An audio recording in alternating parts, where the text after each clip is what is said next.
Sosok Jayadi sukses mencuri perhatian pencinta sepak bola Indonesia usai mencetak gol ke gawang Vietnam dalam lanjutan grup F kualifikasi Piala Dunia 2026 zona Asia pada Selasa kemarin.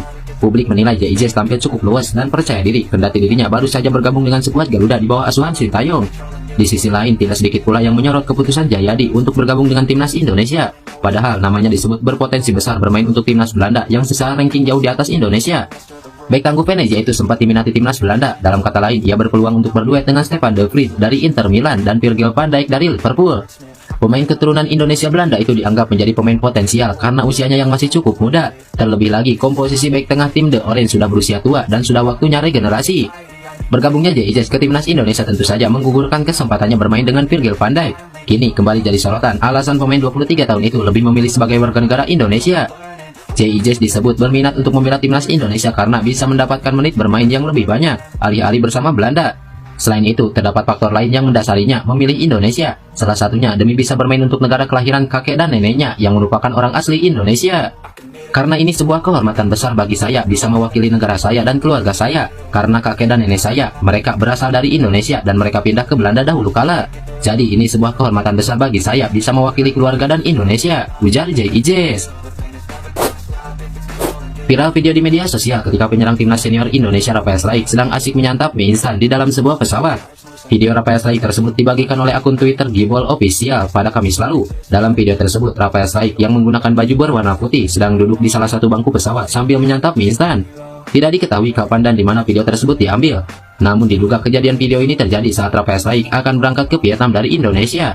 Unggahan video yang memperhatikan Rafael Struijk tengah asik memakan mie instan ini mendapat respon dari netizen. Beberapa netizen membela Rafael Struijk yang menyantap mie instan, tetapi tidak sedikit pula yang mengkritik dan membandingkannya dengan kasus Witan Sulaiman. Sebagai informasi, sebelum saat Piala Asia 2023 lalu, viral sebuah video yang memperlihatkan beberapa pemain timnas Indonesia sedang memakan mie instan. Salah satu pemain yang tersorot dalam video tersebut adalah Witan Sulaiman. Selain itu, ada juga terlihat Marcelino Ferdinand. Mereka ketika itu mendapatkan kritikan keras dari netizen karena dianggap tidak bersikap profesional sebagai pemain tim nasional. Ketegangan mulai terasa di antara para supporter Thailand yang mengikuti kemajuan timnas Indonesia di bawah kepemimpinan Sintayong yang telah menunjukkan sejumlah pencapaian yang mengesankan.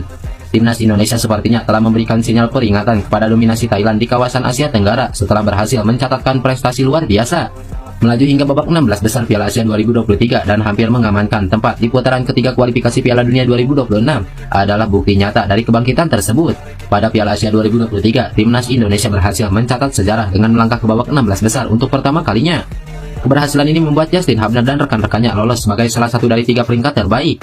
Selanjutnya, skuad Garuda melanjutkan performa impresif mereka dengan meraih 2 kemenangan beruntun melawan Vietnam.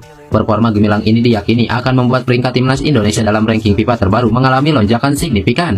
Diprediksi akan naik dari peringkat 142 menjadi 134 dalam periode Maret. Dengan segala pencapaian tersebut, Thailand sebagai dominator sepak bola di Asia Tenggara harus meningkatkan kewaspadaannya. Pasalnya timnas Indonesia kini menjadi ancaman serius yang dapat menggeser posisi mereka sebagai raja. Reaksi supporter Thailand, Talo, yang membagikan gambar terkait hal ini di media sosial, menunjukkan ketegangan yang dirasakan. Tanggapan dingin dari akun media sosial khusus sepak bola Thailand juga mencerminkan kekhawatiran mereka. Pertemuan antara Thailand dan timnas Indonesia yang tengah dalam performa terbaiknya akan menjadi momen yang sangat dinantikan. Apalagi timnas Indonesia selalu menunjukkan kesulitan saat berhadapan dengan tim gajah perang tersebut. Penampilan JIJ di 2 laga awal bersama timnas Indonesia meninggalkan kesan positif. Kini JIJ punya misi penting sebelum kembali membela skuad Garuda di bulan Juni mendatang. Timnas Indonesia akan kembali bermain pada bulan Juni mendatang. 2 laga yang dimainkan adalah laga kandang melawan Irak dan Filipina. Namun sebelum penggemar timnas Indonesia bisa menyaksikan kembali aksi JIJ, pemain berusia 23 tahun itu akan lebih dulu punya misi penting bersama Venezia. Misi itu adalah membawa Venezia kembali ke Serie A. Venezia saat ini ada di posisi kedua klasemen sementara Serie B. Venezia mengoleksi 57 poin, tertinggal 8 angka dari Parma yang saat ini menjadi pemuncak klasemen. 2 tim teratas di Serie B bakal langsung lolos ke Serie A, sedangkan tim peringkat 3-8 bakal bermain di jalur playoff. Bagi Venezia tentu bakal lebih menguntungkan bila bisa finish di posisi 2 besar dan langsung lolos ke Serie A tanpa menggantungkan nasibnya ke babak playoff.